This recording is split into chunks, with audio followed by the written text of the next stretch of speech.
এইরকম যদি পকোড়া তোমরা বানাতে চাও পুরো রেসিপিটা আমার দেখো। আর এই পকোড়াটা খুব সুন্দর খেতে হয়েছে। চলো পকোড়াটার রেসিপিটা তোমরা ফটাফট দেখে নাও। নমস্কার বন্ধুরা, আজকে আমি আবার একটা নতুন ভিডিও নিয়ে এসেছি। আজকে আমি বানাবো বাঁধাকপির পকোড়া। তো বাঁধাকপির পকোড়াটা কিভাবে বানাই সম্পূর্ণ ভিডিওটা তোমরা দেখো। চলো বাঁধাকপির পকোড়াটা বানানো যাক। দেখো আমি এখানে একটা বাঁধাকপি নিয়েছি। বাঁধাকপিটা আমি কেটে নেব। প্রথমে এটাকে বেশ সরু সরু করে ভালো করে আমি কুচিয়ে নেব।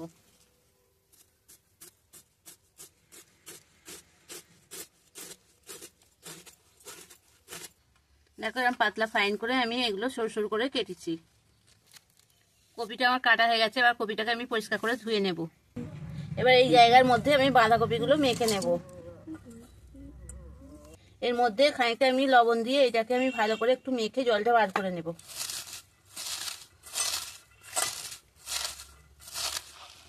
দেখো এটা আমার কত নরম হয়ে গেছে আর জলও বেরিয়ে গেছে। এবার এর মধ্যে আমি সব একে একে দিয়ে দেব। এর মধ্যে আমি প্রথমে 4-5 চামচ বেসন দিয়ে দেব।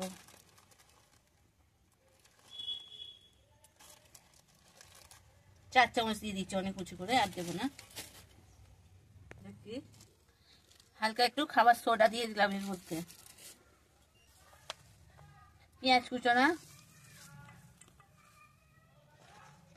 টমেটো, কাঁচা লঙ্কা কুচি, ধনে পাতা, জিরে গুঁড়ো, ধনে গুঁড়ো, কিছুটা হলুদ। এবার অল্প একটু লেবুর রস দিয়ে দেবো এর মধ্যে। এবার এগুলো আমি ভালো করে মেখে নেব। এবার এর মধ্যে আমি কিছুটা সুজি দিয়ে দেব। সুজি দিলে এটা খাস্তা হবে। তোমরা চাইলে চাল গুঁড়িও দিতে পারো। আমার কাছে এখন চাল গুঁড়ি নেই, আমি তাই সুজিটাই দিয়ে দিলাম এর মধ্যে। দেখো এর মধ্যে আর আমি জল দিইনি, এতেই আমার মাখা হয়ে গেছে। এর মধ্যে একটু হালকা জল দিয়ে দেব।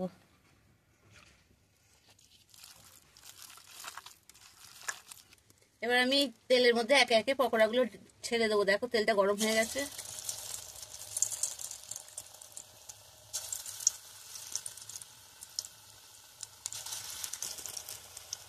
এই পকোড়া বন্ধুরা দারুণ খেতে হয়। আবার যদি ডাল দিয়ে এই পকোড়া দিয়ে খাওয়া যায় খুব সুন্দর লাগে। কেউ শুধুও খেতে ভালোবাসে, কেউ গরম ভাত দিয়ে ডাল দিয়েও ভালো লাগে।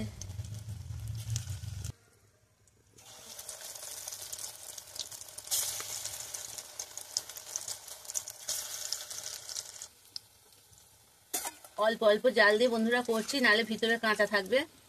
অল্প দিলে ভিতরগুলো পুরো হয়ে যাবে ভাজা।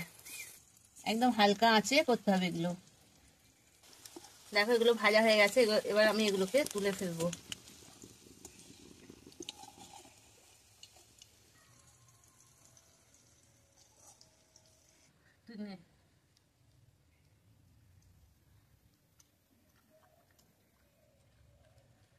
খুব সুন্দর খেতে হয়েছে বন্ধুরা।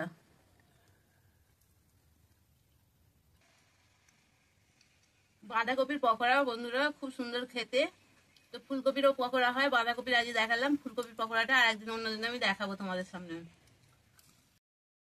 দেখো বন্ধুরা আজকে আমার বাঁধাকপির রেসিপিটা সম্পূর্ণ হয়ে গেছে পকোড়াগুলো। তো তোমাদের কিরকম লাগলো তোমরা অবশ্যই কমেন্ট করে জানাবে, একটা শেয়ার করবে, লাইক করবে, সাবস্ক্রাইব করবে। পাশে থেকো, আমিও তোমাদের পাশে আছি। সম্পূর্ণ ভিডিওটা দেখার জন্য তোমাদের ধন্যবাদ। টাটা।